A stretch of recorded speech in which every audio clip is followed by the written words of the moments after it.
Hello students, good afternoon to all of you. Welcome to my YouTube channel English sounder. आप सभी का मेरे YouTube channel English साउंडर में स्वागत है। Dear students, today I am present here with the new topic, the series of the questions of answers from the book Flamingo, the first chapter, the last lesson. Okay, the last lesson. So that was taught by Alphonse Daudet. Let's go ahead. तो the last lesson जिसको अल्फोंस डॉडेट ने लिखा था, इसमें मैं इस chapter को पढ़ा चुका हूँ और अब हम आते हैं क्वेश्चंस और आंसर की तरफ। आइए जो ये आपका जो वर्ड मीनिंग्स हैं थोड़ा इस पर नज़र डाल लेते हैं। मैंने बताया रखा है पहले से, इनग्रेडेड of fearful in anticipation of something, counted on to rely or trust on somebody something, thumbed at the edges, warned or solid edges caused by frequent handling, in unison something happening or being done at the same time, a great bustle, an excited and often noisy activity or rapid active commotion, reproach ourselves with to express disapproval, criticism or disappointment। ध्यान दें कि इन सब के जो meaning है मैं हिंदी में बता चुका हूँ, इसलिए इस पर ज़्यादा टाइम मैं वेस्ट नहीं करूँगा। चलिए आगे चलते हैं। पहला क्वेश्चन है, what was Franz expected to be prepared with for school that day. इसमें क्वेश्चन में ये पूछा गया है कि फ्रांस स्कूल जब जा रहा था तो स्कूल जाने के लिए उसे किस चीज़ की तैयारी करनी थी। ऐसी क्या एक्सपेक्टेशन आप करते हैं कि फ्रांस को किस चीज़ की तैयारी करनी थी कि वो स्कूल में जाएगा और स्कूल में उससे पूछा जाएगा। तो that day Franz was expected to be prepared with the lesson on participles. Participles पर जो लेसन उसको तैयार करना था, इसी की एक्सपेक्टेशन फ्रांस से हम कर सकते हैं। Next question, what did France notice that was unusual. What did France notice that was unusual about the school that day? तो फ्रांस ने क्या नोटिस किया कि उस दिन स्कूल के बारे में कुछ ज़रूर अनयूजुअल हुआ होगा, जो कभी नहीं होता था वो हुआ। क्या नोटिस किया उसने, तो देखिए आगे। That day France noticed the absence of routine of commotion caused by the opening and closing of desk। उस दिन फ्रांस ने नोटिस किया कि पूरी तरह से जो कमोशन थी, यानी शोर शराबा, जो रूटीन मीन्स जो रूटीन में थी डेली की तरह, और जिसकी जो डेस्क के खोलने और बंद होने और लेसन्स का repeating of lessons in unison, यानी कि एक स्वर में पाठ पढ़ने से जो आवाज़ आती थी, unwrapping of the teachers ruler on the table पे टीचर की जो रूलर था वो रैप करता था। रैप मीन्स मतलब टीचर जब अपने रूलर को टेबल पे मारता था तो उससे आवाज़ आती थी। तो इस तरह की जो आवाज़ आती थी ना डेली की तरह, वो उस दिन एब्सेंट थी, मतलब गायब थी। उस दिन आवाज़ नहीं आ रही थी। क्यों? क्योंकि that was the last day of M Hamel, because he was living that school which was situated in Alsace and Lorraine, okay, which came into effect from the administration of Germany. The usual hustle bustle was replaced by a strange stillness that was the characteristic of a school on a Sunday morning। ये hustle bustle जो replace कर दिया strange stillness में ना, ये सब किसकी खासियतें होती थी, वो संडे मॉर्निंग की होती थी। यानी संडे जिस तरह से संडे मॉर्निंग में शांत होता था, उस तरह से संडे मॉर्निंग की तरह वो भी दिन लगता था। मुझे लगता है आप समझ गए होंगे। चलते हैं आगे। What had been put up on bulletin board? Bulletin board पे क्या लिखा गया था, क्या उसमें क्या था बुलेटिन बोर्ड पे? मैंने बताया था bulletin board is a kind of board on which the news was to be written. Okay, the bulletin board notified the general public about an order from Berlin. Bulletin board पे क्या notification थी कि एक general public notified the general public about an order from Berlin. Berlin से order आते थे general public के लिए। ओके, और उस पर लिखा था stated that only German was to be taught to students in the school of Alsace and Lorraine. Alsace और लॉरेन जो दो डिस्ट्रिक्ट थे फ्रांस के, तो वो जो अब जर्मनी के पार्ट्स हो गए हैं, अब वो जो है वहाँ पर जर्मन लैंग्वेज पढ़ाई जाएगी, फ्रेंच लैंग्वेज नहीं पढ़ाई जाएगी। यही ऑर्डर था। What changes did the order from Berlin cause in school that day. उस दिन स्कूल में बर्लिन से आने वाले ऑर्डर ने क्या बदलाव डाल दिए, क्या बदलाव ला दिए। मतलब वो ऑर्डर जो था वो स्कूल उस दिन स्कूल में क्या बदलाव लाया, कौन से चेंजेस लाई उसने। अब देखते हैं answer. The order from Berlin brought all the routine hustle bustle of the school life to a standstill. थोड़ी देर के लिए शांति ला दी उसने। ओके, ये ऑर्डर जो बर्लिन से आया था, ये किसने क्या किया, जो डेली का हसल बसल होता था स्कूल लाइफ में, वो क्या हुआ, शांत हो गया। The teacher M Hamel became more sympathetic to his students. अब स्टूडेंट्स के प्रति वो सिंपैथेटिक हो गए, बहुत ज़्यादा सहानुभूति रखने लगे। And taught his lessons with more patience, और ज़्यादा पेशेंस से अपना लेसन पढ़ाने लगे। The students became more attentive in their class. Students जो है उनके क्लास स्टूडेंट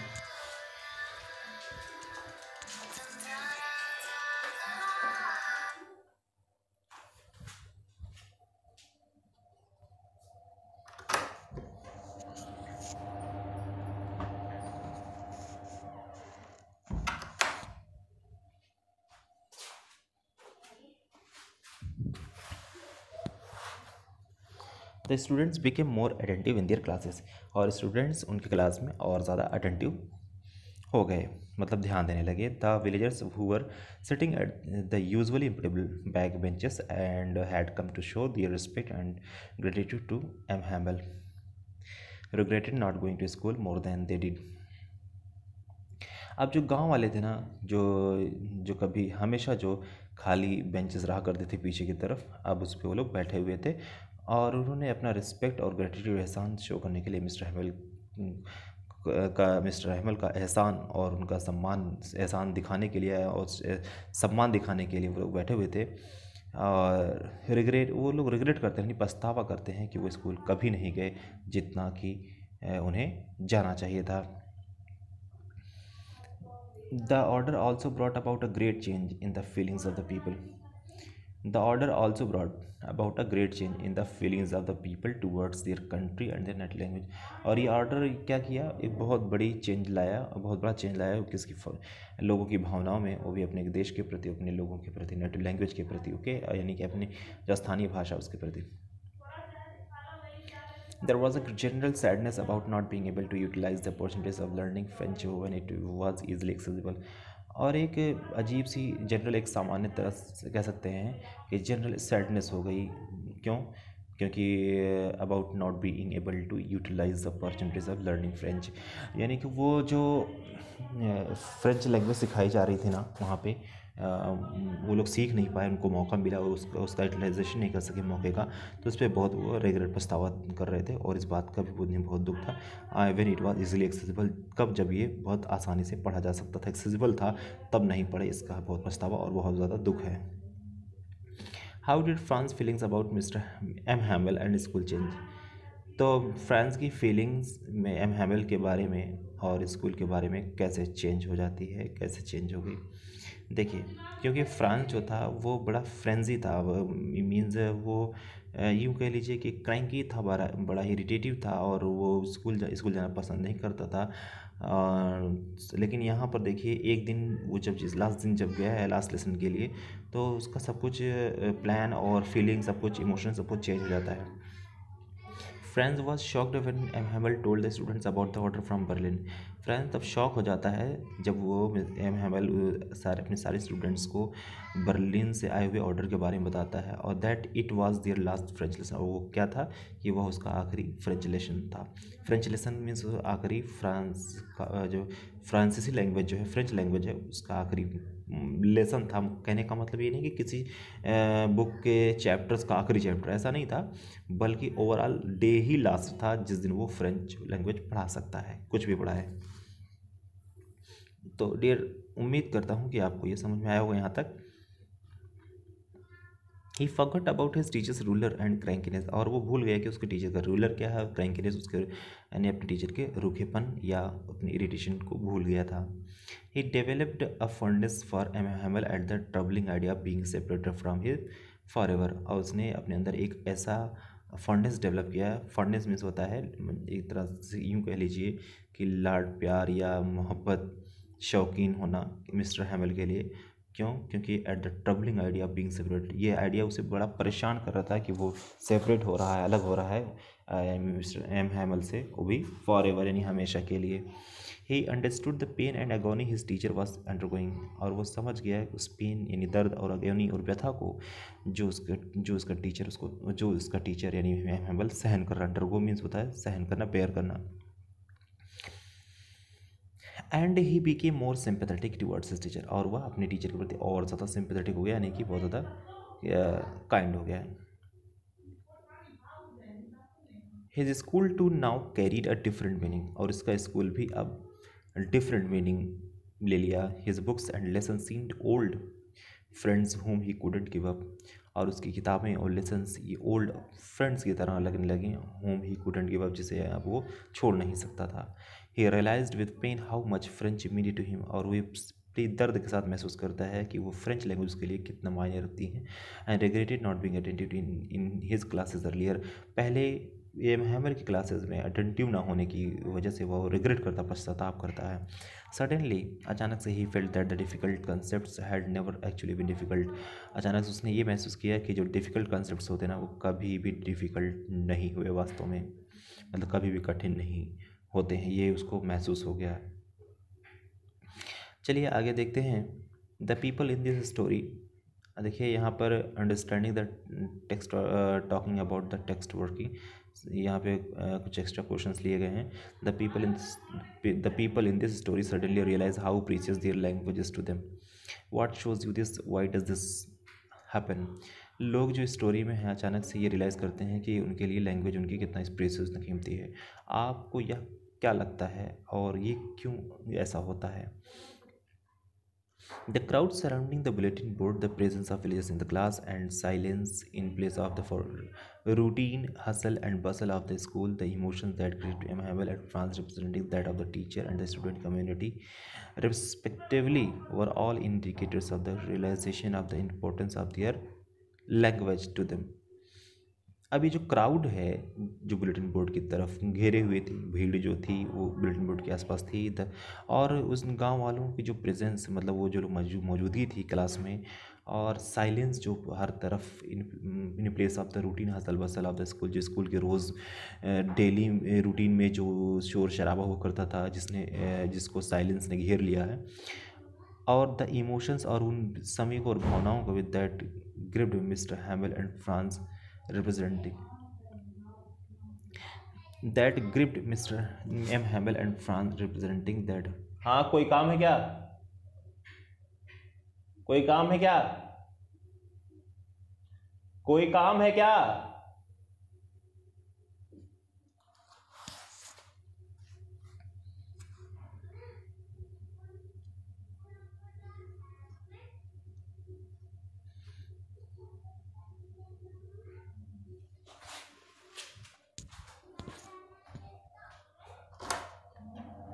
कोई काम है क्या?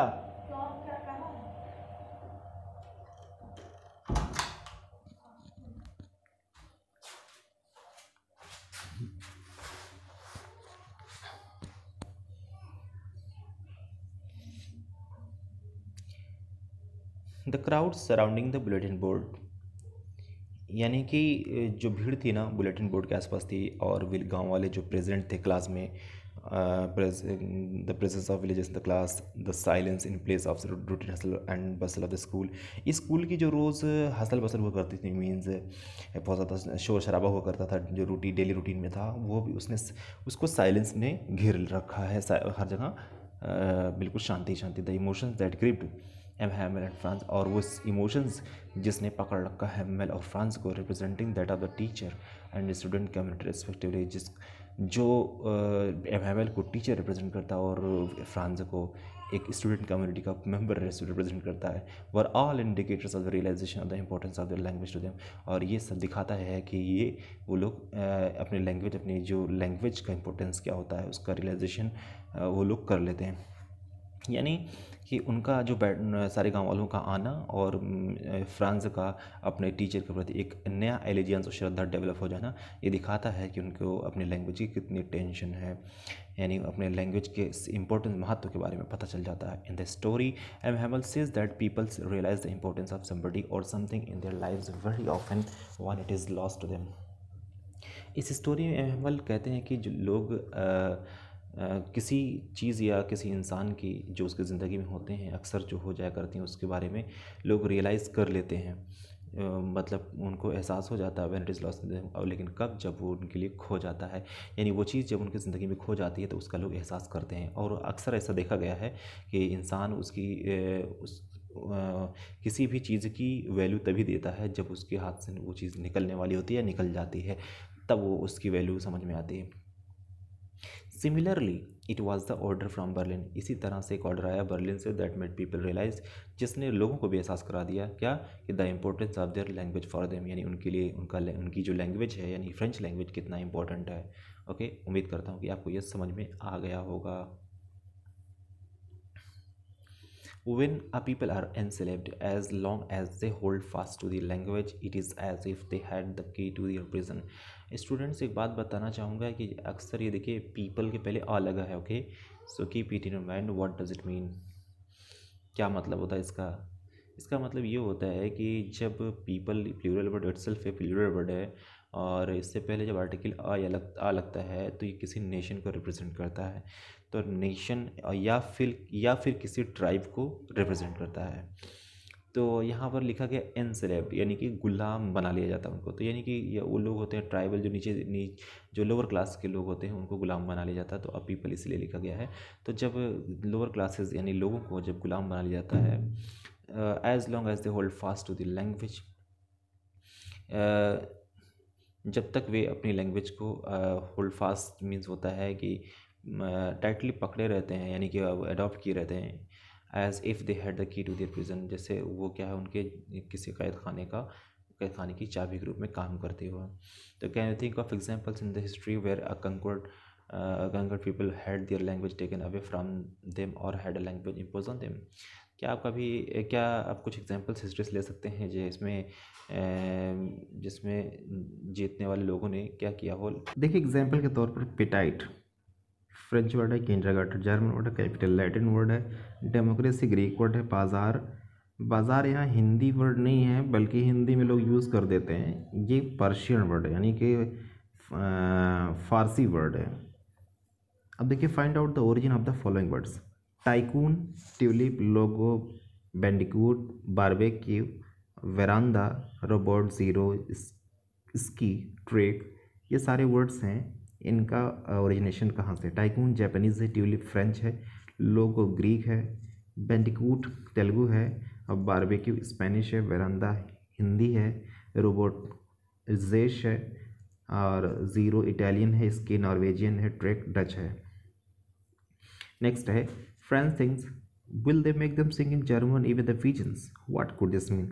अच्छा देखिए बर्लिन से ऑर्डर आया था कि अब अल्सेस और लॉरेंस के स्कूल में फ्रेंच नहीं पढ़ाया जाएगा बल्कि क्या पढ़ाया जाएगा, जर्मन पढ़ाया जाएगा।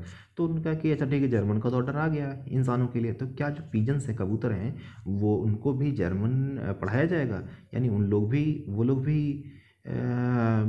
भी जर्मन पढ़ेंगे, जर्मन बोल सकते हैं। यहाँ पर जो ये इस तरह का क्वेश्चन पूछा गया इसका मतलब जानते हैं क्या होता है, क्या रिप्रेजेंट कर रहा है।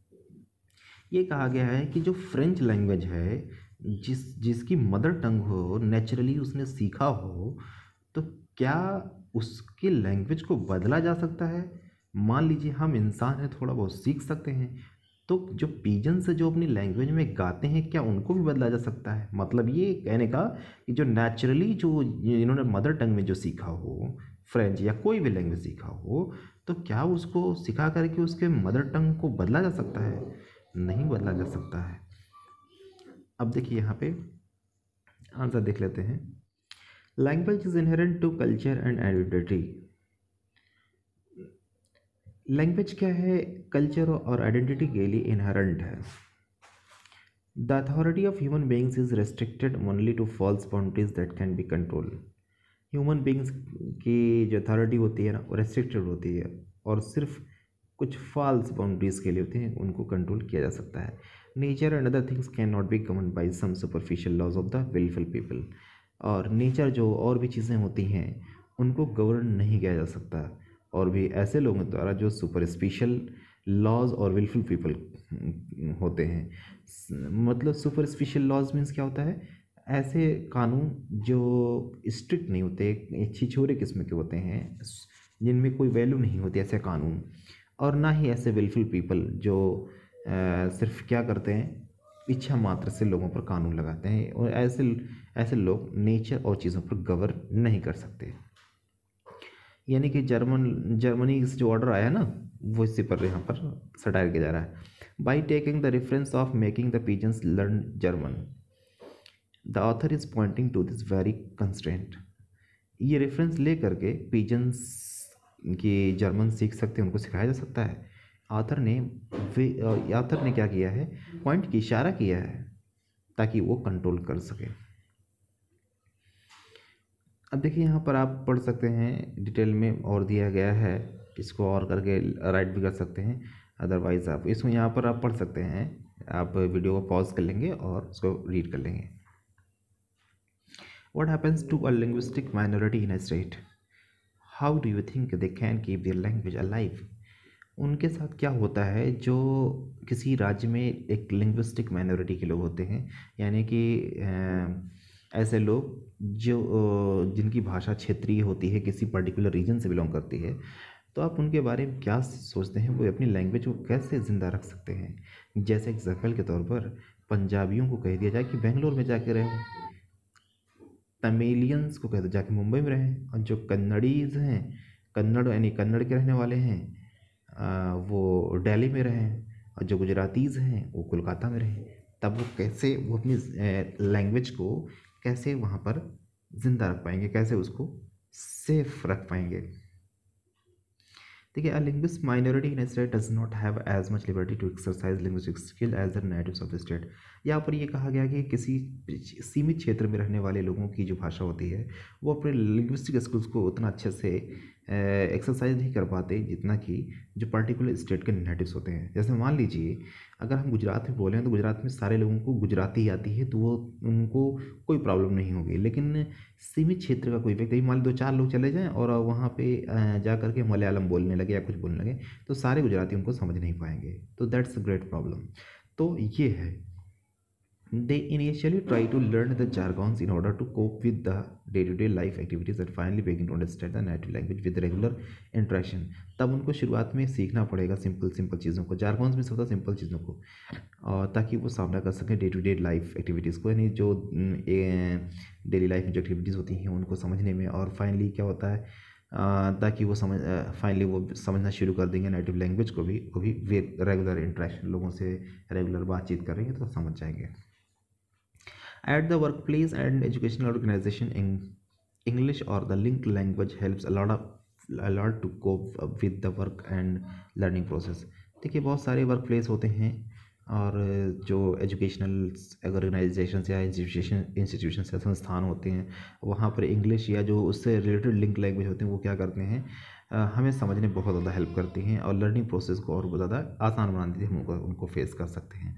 एग्जाम्पल के तौर पे मैं बात करता हूँ, आप दुनिया किसी कोने में चले जाएंगे तो इंग्लिश का इस्तेमाल करके आप अपना तो काम चला सकते हैं, इंग्लिश का यूज़ करके अपना काम चला सकते हैं। बट ये कहिए आप अपने रीजन या किसी नेटिव लैंग्वेज का यूज़ करके, पर्टिकुलर लैंग्वेज यूज़ करके आप पूरा काम चला लें, तो it is not possible. But when it comes to understanding the basic norms of the society in order to socialize, one does face a sort of linguistic barrier during communication।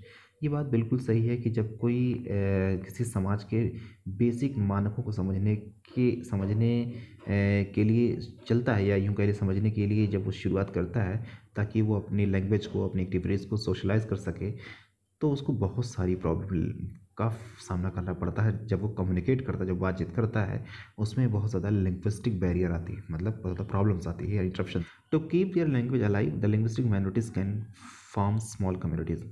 उनके अपने language को ज़िंदा रखने के लिए क्या करते हैं, जो लिंग्विस्टिक माइनॉरिटीज़ होते हैं, मतलब एक सेमी क्षेत्र के लोग जो होते हैं, वो क्या करते हैं, अपनी छोटी कम्युनिटीज़ बना लेते हैं जहाँ वे where they can celebrate their festivals, जहाँ अपने फेस्टिवल सेलिब्रेट कर सकते हैं एज पर द ट्रेडिशन, अपने ट्रेडिशन के हिसाब से। आपने देखा भी होगा दिल्ली में या और भी जगह पे कुछ क्षेत्रीय लोग होते हैं, बाहर से चले आते हैं, तो वो अपने फेस्टिवल को सेलिब्रेट करने लगते हैं। ओके, उसमें और भी अलग रिलीजन के लोग शामिल नहीं हो पाते, हालांकि वो आपस में ही सेलिब्रेट कर लेते हैं। More, moreover, they can continue to speak their native language at their homes in order to make their children learn the language. इसके अलावा भी क्या है, वे अपनी नेटिव लैंग्वेज बोलना जारी रखते हैं अपने घरों में, ताकि वो अपने बच्चों को लैंग्वेज वो ताकि बच्चे भी उनकी लैंग्वेज सीख लें. People must even try to visit their native places at regular intervals in order to stay close to their not roots. और लोग क्या करते हैं कि अपने जहाँ से वो आए हुए होते हैं, उनका जो नेटिव प्लेस होता है, वो अक्सर जो है एक रेगुलर इंटरवल पे लोग जाया करते हैं, ताकि वे जो उनका जो क्लोज रिलेशनशिप है, जो प्रैक्टिसेस हैं, जो एक्सरसाइजेज हैं जो इन नेटिव प्लेसेस से, वो उसको ज़िंदा रख सकें.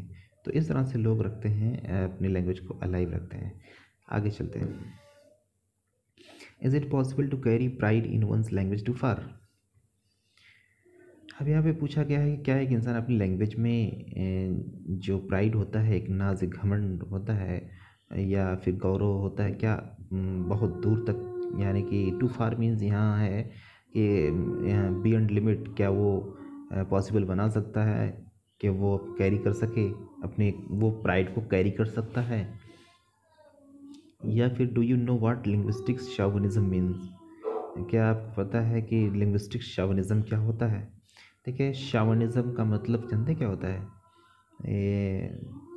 ब्लाइंड पैट्रियटिज्म को शॉविनिज्म कहते हैं, जिसे अंधभक्ति भी कह सकते हैं. Yes, it is possible to carry pride in one's language too far if one is fond of one's own language at the cost of others. हाँ, ये पॉसिबल है प्राइड को ले जाना अपनी लैंग्वेज में, ये लेकिन तभी जब कोई भी इंसान अपनी लैंग्वेज को आगे बढ़ाना चाह रहा हो, उसकी कीमत समझने की कोशिश कर रहा हो. Indifference towards other language is not healthy for any democracy like India. यानी कि जो इंडिफरेंस होती है, उदासीनता जिसे कहते हैं, यहाँ पर अंतर वाला मत समझिए, यहाँ पर ये है उदासीनता, मतलब उसमें इंटरेस्ट ना लेना अपने दूसरे लैंग्वेज की तरफ, ये हेल्दी नहीं होता है डेमोक्रेसी के लिए, जैसे इंडिया जैसे कंट्री के लिए. When the sense of belonging to one's own language crosses the thin line between pride and proud, it becomes linguistic chauvinism. ये जब प्राइड और प्राउड के बीच में जो एक थिन लाइन, एक बारीकी जो है ना समझने की, अगर ये अपनी लिमिट क्रॉस कर जाते हैं तो उसे लिंग्विस्टिक शॉविनिज्म कहते हैं. यानी कि लिंग्विस्टिक में जानते क्या होता है, इसको भाषा रिलेटेड टू लैंग्वेज, इसे लिंग्विस्टिक कहते हैं. If people feel good about their languages and tradition, they must have tolerance for other languages too. अगर लोग अच्छा महसूस करते हैं उनके लैंग्वेजेस और ट्रेडिशंस, अगर लोग अच्छा महसूस करते हैं अपने लैंग्वेजेस के बारे में, अपने ट्रेडिशंस के बारे में, तो they must have tolerance for other language too. तो उनको दूसरे लैंग्वेज के बारे में भी टॉलरेंस रखना चाहिए.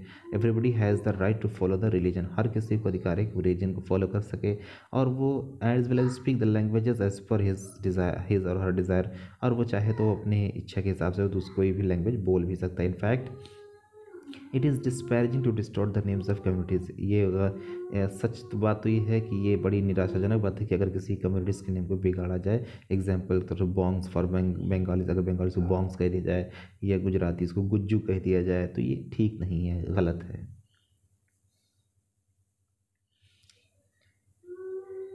अब यहाँ पर सेंटेंस देखिए, रीड करिए. M Hamel had said that he would question on participles. देखिए यहाँ पर आप लोग इसको पढ़ लेंगे. ओवरऑल ये स्टोरी में पूछा गया है कि ये स्टोरी, ये लाइन लिखी गई है, पास्ट में लिखी गई है, तो इसमें कुछ ग्रामर से क्वेश्चंस पूछे गए हैं. देखिए इसमें, in the following sentences, two activities of past occurring at two different points of time in the past are indicated that the one that happens earlier takes the had plus past form of verb third, while the one that follows it takes the simple past form of verb two. देखिए इसमें दो column दिए गए हैं, sentences इन past perfect form. देखिए ध्यान दें, बहुत आसान सा है ये नरेशन, आपको पढ़ना पड़ेगा इसको. मैं आपको बताऊं, इसमें देखिए एक बोल्ड ब्लैक एंड कलर्ड कुछ टेक्स्ट दिए गए हैं, वर्ड दिए गए हैं, जैसे had counted, had got, had brought, had seemed. तो ये बेसिकली रिप्रेजेंट करते हैं कि ये almost all the sentences are in past perfect tense. Okay, यानी कि हैड प्लस मैंने आपका थर्ड फॉर्म, यही पास्ट परफेक्ट बनाते हैं. और उसके एक्सप्लेनेशन में देखिए क्या रीज़न और एक्सप्लेनेशन में क्या दिया गया है. The protagonist decided to depend on the commotion to sneak into the classroom before he encounter the quietness of the school. जब दो क्लॉज लेकर के एक सेंटेंस बनाया जाता है तो फर्स्ट प्रिंसिपल क्लॉज जो होता है वो हमेशा पास्ट परफेक्ट टेंस में बनाया जाना चाहिए, और जो सबऑर्डिनेट क्लॉज होता है वो पास्ट इंडेफिनिट टेंस में बनाया जाना चाहिए, यानी सिंपल पास्ट में बनाया जाना चाहिए. इसके रीज़न को आप अच्छे से पढ़ लेंगे, आपको समझ में आ जाएगा. इसी को एक्सप्लेन किया है. मैं एक एग्जांपल देके समझा दे रहा हूँ, ठीक है. I had counted on the counted on means होता है रिलाई ऑन, भरोसा रखना. ऑन द कमोशन मीन्स आवाज़ पर. जैसे रोज़ की तरह रोज़ आवाज़ आती थी ना, रोज़ आवाज़ आती थी. क्या आवाज़ आती थी? शोर शराबे, स्कूल के शोर शराबे, डेस्क का खुलना बंद होना, लोगों का लेसन पढ़ना, और टीचर के रूलर की आवाज़ जो टेबल पर पड़ती थी वो आवाज़ अक्सर आया करती थी. तो फ्रांस ने सोचा कि ऐसा है कि आओ चलो उसी आवाज़ में हम भी निकल चलेंगे चुपके से. इसी बहाने सोचा कि वो सब जगह आवाज़ सोचा कि जब आवाज़ आएगी हर जगह से उसी आवाज़ में हम भी निकल जाएंगे. लेकिन उसको बिल्कुल अपोजिट सरकमस्टेंस मिला. उसने सोचा कि उसको भरोसा था कि कमोशन पे to get to my desk without being seen, कि मतलब कोई देख भी नहीं पाएगा, आवाज़ इतना शोर शराबा होगा कोई देख नहीं पाएगा और मैं जाके बैठ जाऊँगा. But of course that everything had to be as quiet as Sunday morning. मतलब वो बिल्कुल कैसा था, संडे मॉर्निंग की तरह वो पूरा दिन था. अब यहाँ पर जो रीज़न दिया गया था, protagonist decided to depend on the commotion to sneak into the classroom before he encountered the quietness at school. यहाँ पर इसको एक्सप्लेन कर दिया गया है, जो मैंने बताया ना उसी का एक्सप्लेनेशन दिया गया है. लेकिन एक्चुअली हुआ क्या है कि जो हेड काउंटर लगा यहाँ पे सिंपल पास्ट, इसका रीज़न ये नहीं है कि एक्सप्लेनेशन, बल्कि आपको बताऊँ ये पास्ट में ये घटना जो वो उस मोमेंट तक वो हो चुकी थी. ओके, बहुत बारीकी समझना पड़ेगा इसको, आगे चल के मैं एक चैप्टर नरेशन में समझाऊंगा. अब आगे देखिए question. Notice the underline words in these sentences and take the option that best explains their meanings. What are thunder clap? Thunder clap means क्या होता है मैंने बताया था, लाउड एंड क्लियर. अब ऐसा लगेगा कि बहुत ज़ोर से आवाज़ आ रही है कि सब साफ साफ आवाज़ आ रही. यहाँ पर मैंने बताया था वज्रपात बताया था जब ट्रांसलेट कर रहा था मैं, जब मैं एक्सप्लेन कर रहा था, यानी बिजली के जैसी आवाज़ लगी, बिजली जैसी आवाज़. तो अब इसका मतलब जैसे उसको झटका सा लग गया था किसको, फ्रांस को. जब एम हैमिल ने कहा कि ऐसा है कि बर्लिन से ऑर्डर आया है, मैं जा रहा हूँ, अब मेरे कोई दूसरा टीचर आने वाला है, अब मैं यहाँ से चला जाऊँगा, ये मेरा लास्ट लेसन है. तो वो शब्द उसने वो शब्द जो है उसने कभी उम्मीद नहीं की थी कि एम हैमिल कभी ऐसे शब्द भी बोलेंगे. तो यानी कि वो बिल्कुल चौंक गया था, और इसलिए इसका सेकंड आंसर सही होगा, स्टार्टलिंग एंड अनएक्सपेक्टेड होगा. ओके, बाकी कोई भी ऑप्शन सूट नहीं कर रहा है. When a people are enslaved, as long as they hold fast to their language, it is as if they had key to their prison. It is as if they have the key to the prison, as long as they do not lose their language, are attracted to the language, quickly learn the conqueror's language. तो आप बताइए, it is as if they have the key to the prison as long, जब तक क्या करते हैं, जब तक they are attracted to their language, जब तक उनका अट्रैक्शन अपनी लैंग्वेज की तरफ बना रहता है तब तक वो जो है उनकी वो लैंग्वेज बिल्कुल चाबी की तरह फंक्शन करेगी. कहाँ से? प्रिजन से. Don't go so fast, you will get to your school in plenty of time means होता है क्या, अर्ली एनफ, काफ़ी जल्द, काफ़ी पहले पहुँचेंगे. देखिए वेरी लेट तो हो नहीं सकता, बहुत देर में पहुँचेंगे नहीं, बल्कि आपको पता भी है कि मैं आपको बताऊँ लाइन लूँ वहाँ से, तो उसमें बुलेटिन बोर्ड के पास जो लोग थे, ब्लैक स्मिथ, वाचर और जो लोग थे, उन्होंने उसको बच्चे को बुलाए बब करके, ए बब तुम don't go so fast, you will reach plenty of time, है ना. तो you will get to your school in plenty of time. तो उसमें बोला गया था इसका मतलब है कि इतना तेज़ मत दौड़ो, अभी काफ़ी समय है, तुम पहुंच जाओगे स्कूल. तो काफ़ी समय यानी अर्ली एनफ, काफ़ी वो पहले था. अगर हम टू अर्ली कर देंगे तो गलती ये हो जाएगी, टू में नेगेटिव सेंस छिपा होता है, यानी कि ये बियॉन्ड लिमिट होता है, क्रॉस कर जाता है. तो इसलिए टू अर्ली ठीक कहना ठीक नहीं है, अर्ली एनफ सही रहेगा. आई नेवर सा हिम लुक सो टॉल, यहाँ पर मैंने उन्हें कभी इतना लंबा नहीं देखा। लंबा मीन्स होता है, जानते हैं, तो कभी निगाह उठाकर उसने कभी देखा नहीं था एम हैमल को। एम हैमल भी ऐसे ही है। तो इसका मतलब है कि एम हैमल जो है सीम्ड वेरी कॉन्फिडेंट, उस वक्त जो थे बड़े कॉन्फिडेंट नज़र आ रहे थे। ये नहीं कि फिजिकली टॉलर हो गए थे इतनी जल्दी, फिजिक कोई इतनी जल्दी फिजिकली यानी कि शारीरिक रूप से कोई इतना लंबा हो जाएगा, वो नहीं मैटर था। ना ही और चेयर पे खड़े थे लंबे होने के लिए, बल्कि वो कॉन्फिडेंस उनके अंदर ज़्यादा उस दिन डेवलप हो गया था। तो उम्मीद करता हूँ ये आपको समझ में आ गया होगा। देखो डियर, बाकी बहुत सारे इसमें हैं, आप देख लीजिएगा। और एक नोटिस लिखना है। नोटिस में देखिए कैसे आप नोटिस लिखेंगे। इसमें देखिए ये पहला जो है ऑर्गेनाइजेशन या किसी इंस्टीट्यूशन किसी संस्था का नाम होता है नोटिस में। फिर इसके बाद हम नोटिस लिखते हैं, फिर लेफ्ट हैंड पर डेट डालते हैं, ओके। और फिर इसके जस्ट बीचों बीच नीचे आकर के हेडिंग डालते हैं। हेडिंग के बाद आपका टेक्स्ट होता है यानी बॉडी होती है, और इसके बाद फिर लेफ्ट हैंड पर नीचे जो है नेम होता है, और फिर इसके नीचे डेजिग्नेशन होता है। ध्यान देंगे ये आपका। और हमेशा याद रखें कि नोटिस हमेशा बॉक्स में ही लिखा जाता है। और बाकी देखिए पैराग्राफ में देखिए इसमें लिखा गया है words are going for against having to study three, ये पैराग्राफ लिखना है। इसमें लिखा है कि वर्ड्स आर गोइंग फॉर और अगेंस्ट, यानी जैसे क्या नहीं, फेवर में और अगेंस्ट में। Having to study three languages at school, यानी एक स्कूल में 3 लैंग्वेजेस हमें सीखना चाहिए। इसी फेवर में और अगेंस्ट में आपको लिखना है। तो ये देखिए आप इसको अच्छे से देख लेंगे, फॉर में भी है अगेंस्ट में भी है, दोनों अच्छे से पढ़ लेंगे और अपनी नोटबुक में नोट कर लेंगे, ओके। यहाँ पर पॉज भी कर सकते हैं। Next, have you ever change your opinion about someone or something that you had earlier like to dislike, narrate what led you to change your mind.